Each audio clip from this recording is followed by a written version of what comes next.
Hello everyone. इस video में हम लोग बात करने वाले हैं मैथमेटिक्स क्लास 10th के एक्सरसाइज 1.1 के प्रॉब्लम सॉल्विंग पे। तो इसका जो फर्स्ट क्वेश्चन है, फर्स्ट क्वेश्चन में ही आपको एचसीएफ फाइंड आउट करने हैं दो नंबर्स का, जिसमें फर्स्ट नंबर है 135 एंड 225 और ये एचसीएफ हम लोग यूक्लिड डिवीजन लेमा के हेल्प से फाइंड आउट करेंगे। तो देखते हैं हम लोग इसको कैसे। प्रोसेस तो आपको मालूम है, अगर जिन्हें नहीं मालूम है इसका जो इंट्रोडक्शन वीडियो है एक्सरसाइज 1.1 का वो आप लोग देख ले, अच्छे से आपको ये समझ में आ जाएगा। और हम लोग इसको प्रोसीड करते हैं। इसमें दोनों में अगर हम गौर करें तो बड़ा नंबर है 225, तो हम लोग 225 को बड़ा नंबर को पहले लिखेंगे इज इक्वल टू 135 बी की जगह इसको, क्योंकि हम जानते हैं कि यूक्लिड डिवीजन लेमा का फॉर्म क्या है, A equal to B Q plus R where are is greater than और इक्वल टू 0 और लेस देन बी, ये फॉर्मेट है। तो इसी तरह से इसको लिखेंगे। अगर ये बी है तो सबसे पहले हम देखेंगे कि ये कितने टाइम्स डिवाइड होगा। 225 को 135 से डिवाइड करते हैं तो ये 1 टाइम्स 135 0 9 दैट इज 90। अब तो नहीं लगने का है, तो अब इसको जो है इस फॉर्मेट को हम लोग इस जो ये डिवाइड करने के बाद आया है उसको इस फॉर्मेट पे लिखेंगे। तो ए 225 बी 135, उसके बाद कितने टाइम्स लगा है 1 टाइम्स, तो क्यू का वैल्यू 1 प्लस आर इज 90। हम यहाँ ये देख रहे हैं where are is not equal to 0, r जो है नॉट इक्वल टू 0 आ रहा है। तो आर जब तक 0 नहीं आया तब तक इस प्रोसेस को आगे हम लोग बढ़ाते चलते हैं। ए को रिप्लेस करते हैं 135 से, अब जो है 135 ए हो जाएगा हमारा, रिमाइंडर जो था वो बी बन जाएगा। अब भी देखेंगे तो ये 1 टाइम्स जाएगा 90 और 45 रिमेन्स हो जाएगा, तो 45 रिमाइंडर। अभी भी रिमाइंडर जो है हमारा 0 के इक्वल नहीं आया। अब क्या है, फिर इस प्रोसेस में ये अब ए का प्लेस लेगा और 45 बी का 2 टाइम्स 90 हो जा रहा है और रिमाइंडर 0। अब देखो यहाँ पे रिमाइंडर 0 आ गया है और जिस प्लेस पे रिमाइंडर 0 आ जाता है वहां जो बी का वैल्यू होता है वही एचसीएफ होता है, इसलिए एचसीएफ इक्वल टू हो गया 45। हो गया फर्स्ट का सॉल्यूशन। अब हम लोग सेकेंड पे बात करते हैं। सेकेंड हमारा है 196 एंड 38,220। इसको फिर हम उसी फॉर्मेट में लिखते हैं, तो 38,220 इज इक्वल टू 196। तो अब क्या करेंगे, इधर डिवाइड कर लेंगे 38,222 डिवाइड बाय 190 डिवाइड करते हैं। तो सिंपल तरीका है, 1 टाइम्स ही जाएगा ये, तो 198 माइनस कीजिए, 12 में से 8 गया 4 और यहाँ देखते हैं 17 में से 9 गया, कितना बचेगा 8 और यहाँ 2 में से 1 गया 184। ये वाला 2 फिर हम यहाँ ले लेंगे। अब कितना टाइम्स जाएगा ये चेक करेंगे, तो हम लोग देखेंगे कि अभी 1 टाइम गया था, अब 9 टाइम्स, क्योंकि 10 टाइम्स करेंगे तो ये 200 तो 2000 जाएगा। 9 टाइम्स में 19 9 जा और 9 8 जा 72, 9 टाइम्स आराम से चला जाएगा। तो 9 टाइम्स हम देखते हैं कितना आता है। 9 8 जा 72 का 2, 7 इन हैंड्स, उसके बाद 9 9 जा 81 और 7 88 का 8 इन हैंड्स, 9 और 8 17। इसको आप माइनस कीजिए, माइनस करेंगे तो हमारे पास आ जाएगा 0, इसके बाद 6, 0 और 6 आएगा 16, 196। हम लोगों ने नंबर गलत ले लिया है क्या, 198 ले लिया हम लोगों ने।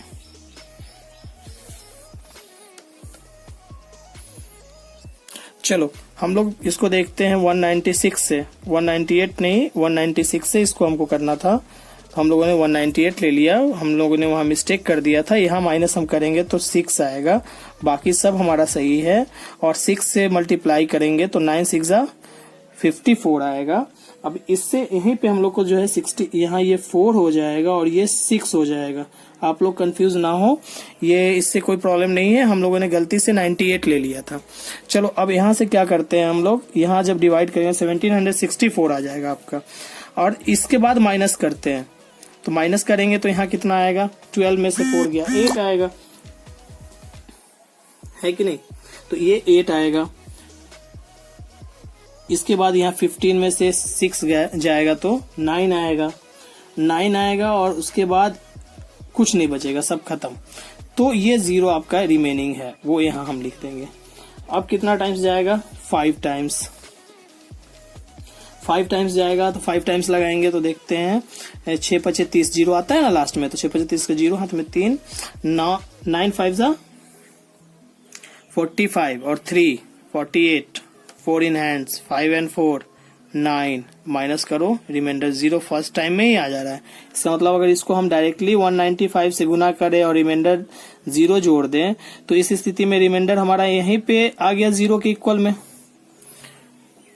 रिमाइंडर हमारा यहीं पे 0 के इक्वल में आ गया, तो इसका मतलब ये जो b का वैल्यू है वही हमारा क्या है? HCF है। इसलिए HCF जो है हमारा क्या हो गया? 196। बहुत आसान सा ये था, प्रॉब्लम हमारा तुरंत हो गया। थर्ड हमारा क्या है सो देखते हैं। 867 एंड 255। 857 एंड 255। अब इसमें बड़ा नंबर कौन सा है? तो 867 और 255 छोटा है, तो इसको इस तरह से करेंगे कि डिवाइड पहले करेंगे ना। तो 867 को 255 से डिवाइड कीजिए, कितना टाइम्स जाएगा पहले ये ध्यान रखिए। तो अब देखिए ये अप्रोक्सीमेटली 250 है, तो 5 टाइम्स अगर हम करते हैं तो अप्रोक्सीमेटली 750 प्लस चला जाएगा, 775 चला जाएगा, लेकिन 6 टाइम्स में ज्यादा चला जाएगा। सॉरी 250 है ना, 3 टाइम्स में हमारा चला जाएगा 765, लेकिन 4 टाइम्स में 1000 प्लस जाएगा। दैट मीन्स 3 टाइम्स हम लोग लगाएंगे। 5 3 15 का 5, 1 इन हैंड्स, 5 3 15 एंड 1, 16 का 6, 1 इन हैंड्स, 3 2 6 एंड 1 7, 765 माइनस, तो ये 2 0 102 बचेगा। तो अब हम इसको ऐसे लिख सकते हैं इंटू 3 प्लस 102। अभी हमारा रिमाइंडर 0 नहीं है, reminder is not equal to 0। तो प्रोसेस को आगे बढ़ाएंगे। 253 इज इक्वल टू 102। अब तो रिमाइंडर जो था वो b का वैल्यू हो जाएगा। 102 2 204, तो यानी 2 टाइम्स हम लगा सकते हैं, 204 आ जाएगा। और बच कितना जाएगा? 4। हम इसमें से अगर 55 में से 4 माइनस कर ले तो 51 बचेगा। 51 लिख ले। यहाँ भी हमारा r जो है 0 के इक्वल में नहीं आया है। अब क्या करेंगे? फिर हम लोग इसको फिर b को a बना देंगे और रिमाइंडर को b बना देंगे 51 को। 2 टाइम्स में 102 आ गया, रिमाइंडर 0 इज इक्वल टू 0। इसका मतलब है कि जिस लाइन में हमारा रिमाइंडर 0 आ जाता है वहां जो b का वैल्यू होता है वही हमारा HCF है, इसलिए ये 51 HCF हमारा हो गया। आई होप फर्स्ट क्वेश्चन आप लोग को अच्छे से समझ में आ गया होगा। चलो अब प्रोसीड करते हैं हम लोग नेक्स्ट सेकेंड क्वेश्चन की तरफ। सेकेंड क्वेश्चन हमारा क्या है वो देखते हैं। सेकेंड क्वेश्चन है हमारा show that any positive odd integer is of the form 6q plus 1 or 6q plus 3 or 6q plus 5 where q is some integers। तो यहाँ तो सिंपल सी बात है, n जो है कोई भी पॉजिटिव यहाँ पर जो कोई भी पॉजिटिव इंटीजर का फॉर्म ये बताना है। तो मान लेते हैं कि कोई एक पॉजिटिव इंटीजर a है। लेट सॉल्यूशन के लिए लेट एनी पॉजिटिव इंटीजर, यहाँ ऑड नहीं ले रहे हैं हम लोग, any positive integer is equal to a and b को कुछ मानना होगा हम लोग को। तो b को हम लोग यहाँ क्या मान ले सो बेटर है। तो अब यहाँ पर ये देखते हैं, अगर हम b को 6 मान ले and b is equal to 6, क्योंकि 6 के फॉर्म में लाना है तो b को 6 मान लेते हैं। कोई प्रॉब्लम तो इसमें नहीं होना चाहिए आप लोग को। b को 6 मानने के बाद क्या होगा सो देखते हैं। अगर हम इसको according to Euclid division lemma लिखे,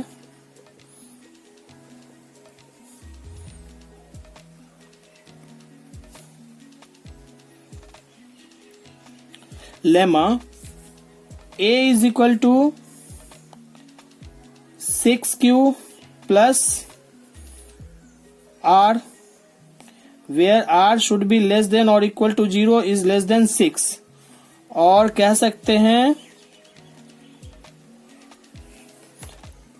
r may be 0 1 2 3 4 और 5। अब देखते हैं हर केस में क्या होगा। अगर r का वैल्यू अगर हम 1 लेते हैं तो a का वैल्यू क्या होगा? पहले 0 लेते हैं तो 6q होगा, इफ r इक्वल टू 0, तो a का वैल्यू ये, if r equal to 1, a equal to 6 cube plus 1, if r equal to 2, तो a equal to 6 cube plus 2। यहाँ अब एक चीज और ध्यान देते रहना है हम लोग को कि जो भी है, अगर हमारा ये 2 का प्रोडक्ट में कोई भी, अगर हम इसको ऐसे लिख सकते हैं ना, 2 इंटू 2 के प्रोडक्ट में ना भी लिखे, 6 भी तो हमारा एक क्या है, इवन नंबर है। इवन नंबर का जो भी मल्टीपल होता है वो इवन नंबर होता है, तो हम लोग यहाँ पर भी छोड़ सकते हैं, कोई दिक्कत नहीं है। उसके बाद अगर if r is equal to 3, तो a equal to 6 cube plus 3, if r equal to 4, a equal to 6 cube plus 4, and at last नीचे देख लेते हैं हम लोग इसको, इफ r इक्वल टू 5, तो a equal to 6 cube plus 5। ये फॉर्मेट हमारे पास आ जाता है। और जहां q कोई भी इंटीजर हो सकता है, तो कोई भी इंटीजर का प्रोडक्ट जो होगा वो तो इवन नंबर होता ही है ना, हम लोग जानते ही हैं।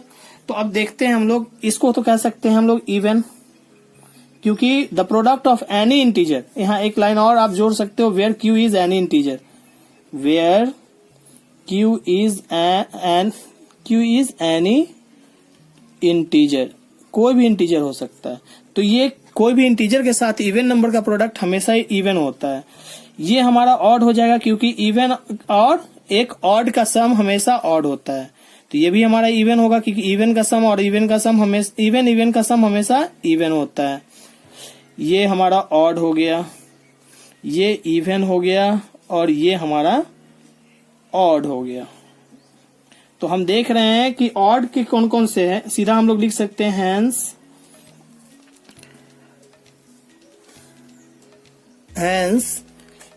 जो ऑड का है, जो भी हमारे फॉर्मेट में था, देख लो। फर्स्ट है 6 क्यूब प्लस 1 और 6 क्यूब प्लस 3, और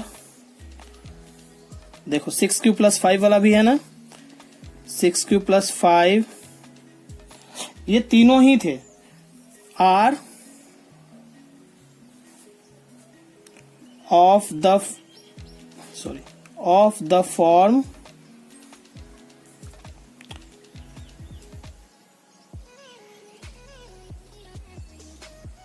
आर, सीधा लिखो ऑड पॉजिटिव इंटीजर्स, ये सिंपली आप लिख सकते हो, where q is some integers. ये तो आपको समझने में कोई दिक्कत अब नहीं आया होगा, बहुत आसान सा चीज था। अब हम लोग थर्ड क्वेश्चन की तरफ बढ़ते हैं। थर्ड क्वेश्चन है, army contingent of 616 members is to march behind an army band of 32 members in a parade. The two groups are to march in the same number of columns. What is the maximum number of columns in which they can march? देखो यहाँ जब भी इस type का question आया है, आप जब भी आपने SCF LCM पढ़ा है, हमेशा ये बताया गया है कि जब भी मैक्सिमम, ग्रेटर, इन सब की चर्चा होती है, या लार्जर, इनकी चर्चा होती है, तो हमेशा हम SCF फाउंड करते हैं। और यहाँ SCF का ही चर्चा है, तो हम लोग सिंपली, हम लोग को जो चाहिए नंबर, हाईएस्ट नंबर यानी मैक्सिमम नंबर ऑफ कॉलम्स निकालने हैं। तो इसके लिए हम लोग को सीधा है कि LCM निकालेंगे।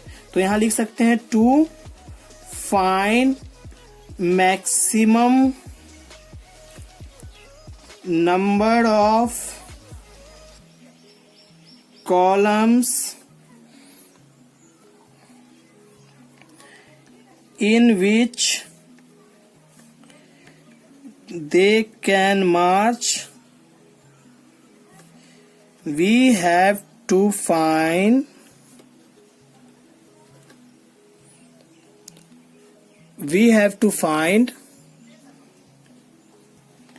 HCF of 616 and 32 by using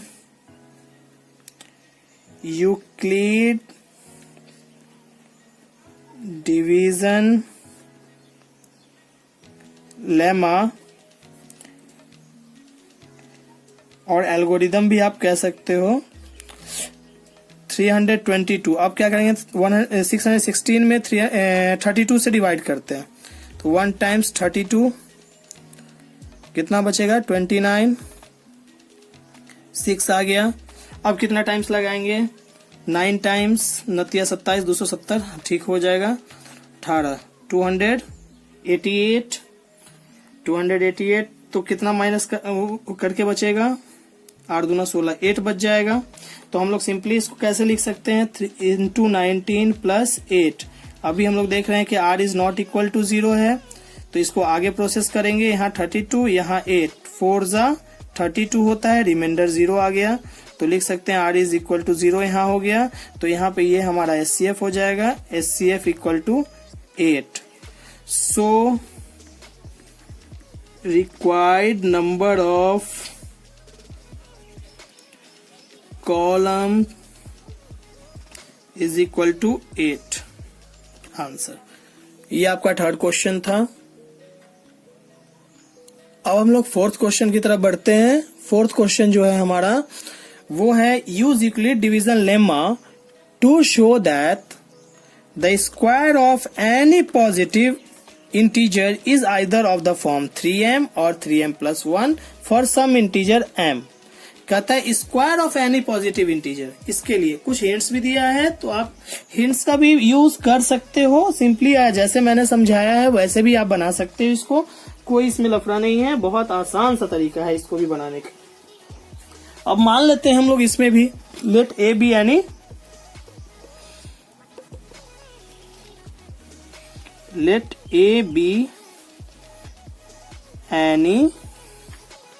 positive integer की चर्चा हो रही है, तो पॉजिटिव इंटीजर ही लिखना पड़ेगा। 1 मिनट, थोड़ा सा ये पैड जो है हिल रहा है, तो इसको मैं थोड़ा ठीक कर दूं जिससे कि वीडियो में कोई दिक्कत ना आए। A B any positive integers and b is equal to 3. So according to Euclid's division lemma हम लोग लिख सकते हैं a is equal to 3q plus r, where r should be greater than or equal to 0 or less than 3. So r must be 0, 1 और 2। इसके अलावा तो कुछ नहीं हो सकता है r। तो हम लोग इसको देखते हैं when r equal to 0, a equal to 3q, then a square equal to 3q का whole square, that means a square equal to 9q square, or we can say that 9q square 3 into 3q square, 3q square, let 3q square is equal to m, where m is any integer। ठीक है, तो हम लोग इसको ऐसे लिख सकते हैं a square equal to 3m। ये तो हो गया कि जब r का वैल्यू 0 हो। when r equal to 1, then what will happen, a equal to 3q plus 1, so a square is equal to 3q plus 1 whole square। अब इसमें हम लोग देखते हैं कि ये तो a स्क्वायर, ये 9q square, a square plus b square plus 2ab, 2 into 3q into a यानी 6q। अगर हम इसमें ऐसे करें, इन दोनों में 3 कॉमन ले लें, तो क्या बचेगा 3q square plus 2 and plus 1। इसको हम लोग लिखते हैं 3m plus 1, where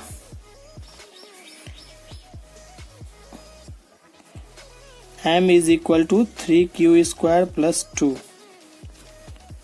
is it clear? यहाँ मैंने m को ये मान लिया है। m is any positive any integer, कोई भी इंटीजर हो सकता है, तो उसमें क्या दिक्कत है, हम किसी को भी मान सकते हैं, कुछ भी चीज हो उसको हम m मान सकते हैं, क्योंकि कोई भी इंटीजर हो सकता है ये। तो ये तो हो गया r जब 1 हो। अब हम थर्ड केस देखते हैं, व्हेन, इसको आप केस 1 लिख दो, आप बेटर होगा। ये केस 2 था, ये हमारा केस 3 होगा। r equal to 2, then a equal to 3q plus 2, तो a स्क्वायर क्या होगा, 3q प्लस 2 का whole square, that means a square equal to 9q square plus 4 plus 2 2 जा 4 3 जा 12q। अब इन सबों में से क्या जा सकता है कॉमन, सिंपल सी बात है, सभी में से हम 3 को कॉमन ले सकते हैं। तो a स्क्वायर इक्वल टू 3, तो 3q स्क्वायर प्लस 4, सब में से 3 नहीं जाएगा, 4 बाद में है। हम लोगों ने कुछ गलतियां की है क्या? ओके, गलती कहीं नहीं किया है हमने।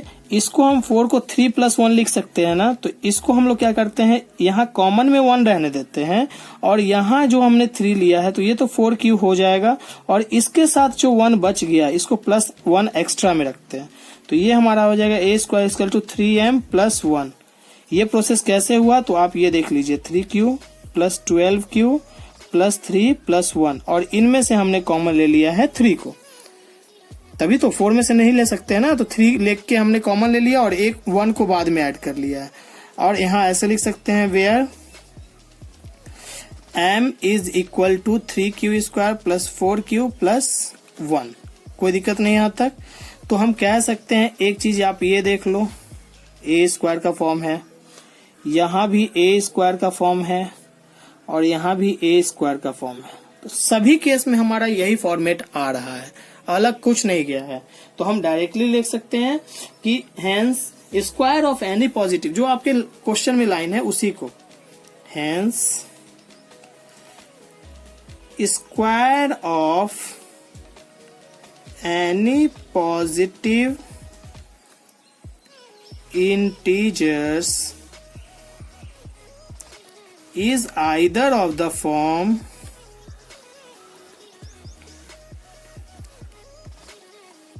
3m और 3m प्लस 1। हो गया, यही प्रूफ करना था हम लोग को। चलो अब नेक्स्ट क्वेश्चन नंबर 5 देखते हैं हम लोग। चलो अब क्वेश्चन नंबर 5 की तरफ। क्वेश्चन नंबर 5 में है क्या, पहले इसको समझते हैं, क्वेश्चन है क्या ये। यूज यूक्लिड डिवीजन लेमा, फिर यहाँ भी यूक्लिड डिवीजन लेमा का यूज करना है और शो करना है कि the cube of any positive integer is of the form 9m plus 1 और 9m प्लस 8। इसके सॉल्यूशन के लिए भी सेम प्रोसेस हम लोग अपनाएंगे, अलग लेते हैं कि लेट ए बी, एक जगह आप कुछ भी मान सकते हैं, x y z a b c d e f, कुछ भी, कोई भी लेटर एनी, लेकिन उसको फॉर्मेट में जब हम लिखेंगे यूक्लिड डिवीजन लेमा के फॉर्मेट में, तो हमेशा ध्यान रखेंगे कि A equal to B Q plus R के फॉर्मेट में होना चाहिए। ठीक है, अब देखते हैं आगे। A B any positive integer and B equal to 3। ठीक है, अब इस चीज को हम यूक्लिड डिवीजन लेमा के फॉर्मेट में लिखेंगे तो क्या होगा, according to Euclid's division lemma, Euclid division lemma के फॉर्मेट में क्या होगा सो देखते हैं। हम लोग इसको ऐसे लिख सकते हैं, a equal to 3q plus r, where r is greater than or equal to 0 or less than 3. So we can say that r must be 0, 1 or 2. तो देखते हैं केस 1। केस 1 है when r equal to 0 then a equal to 3q. So cube निकालना है ना हमको, तो a का क्यूब मीन्स 3 क्यूब का होल क्यूब, 3 क्यूब का क्यूब कितना आ जाएगा 27 क्यूब। इसमें से अगर 9 कॉमन ले लें, हम 9 कॉमन ले लें तो क्या बचेगा 3q का क्यूब, और इसको हम ऐसे लिख सकते हैं AQ equal to 9m, where m is equal to 3q का क्यूब। और m तो कोई भी इंटीजर हो सकता है कि नहीं, या कह सकते हो फॉर सम इंटीजर m, यहां जोड़ दो फॉर सम इंटीजर m कोई इंटीजर है उसके लिए ये फॉर्मेट आया है। आप ये लास्ट में भी जोड़ सकते हैं, हम इतना पर ही छोड़ सकते हैं। तो इतना ये लाइन अभी नहीं भी लिखे तो हमारा काम चलेगा, कोई दिक्कत नहीं। अब हम लोग केस 2 पे चलते हैं। व्हेन r इक्वल टू 1, जब r का वैल्यू 1 हो तो क्या करेंगे, a equal to 3q plus 1 होगा, तो a क्यूब का वैल्यू 3q प्लस 1 का होल क्यूब होगा, तो a प्लस b का होल क्यूब पे इसको तोड़ देंगे, तो a क्यूब 27 का whole cube plus b cube 1 plus 3a square b होता है ना फॉर्मूला में, a cube plus b cube plus 3a square b plus 3ab square, ये फॉर्मूला होता है, याद रखना आप लोग, या याद होगा भी आप लोग को। a प्लस b का होल क्यूब यही होता है, गौर करना, ठीक है। हम लोग आगे प्रोसीड करते हैं। अब तो a cube plus b cube plus 3a square b, 3 into A square यानी 9 का स्क्वायर, 9q स्क्वायर, तो 27q स्क्वायर इंटू ये 27q square plus 3ab square, 3 3 9 और 1 का स्क्वायर 1 ही होता है, तो 9q। क्लियर है। अब इसमें से हम लोग क्या करेंगे, 1 को बाहर रखेंगे, इन सब में से 9 को कॉमन ले लेंगे, क्या बचेगा 27q क्यूब प्लस 27 में से तो ले चुके ना, तो 3 बचेगा, 3q cube plus 3q square plus q plus 1, और इसको हम लोग पूरे को m मान लेते हैं, जैसे इसको हमने m माना था वैसे ही इसको m मानते हैं, तो 9m प्लस 1, तो यहाँ लिख सकते हैं where m equal to 3q cube plus 3q square plus q, इसी को हमने m माना था। तो एक चीज फिर ये हमारे पास आ गया, पहले ये था, कोई दिक्कत। अब थर्ड केस देखते हैं, case 3।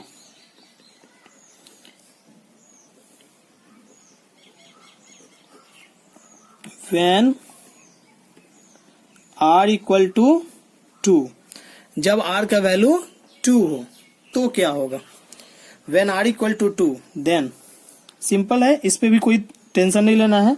Same process, a equal to 3q plus 2 हो जाएगा, a का क्यूब मतलब 3q प्लस 2 का होल क्यूब, ये कितना हो जाएगा 27q cube plus 8 plus 3a square b, 27 54 q square plus 3 3 9q अब प्लस 4 9 3 36 q।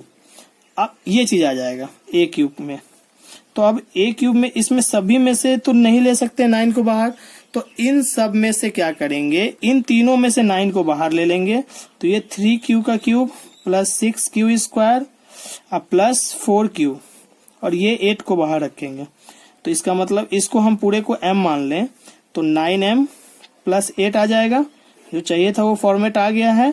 और यहाँ लिख देना होगा where m is equal to 3 का cube plus 6q square plus 4 cube, कोई दिक्कत। अब यहाँ से देखो, अब तीनों फॉर्मेट हमें मिल गया, इसके अलावा तो कोई फॉर्मेट आया नहीं, तो हम डायरेक्ट लिख सकते हैं हेंस द क्यूब ऑफ, जो आपके क्वेश्चन में है, any positive integer is of the form 9m, 9m plus 1 and 9m plus 8, यही तीनों फॉर्म आया है ना, तो यही तीनों हमारा आंसर हो गया, यही आंसर हो गया complete. Thank you for watching this.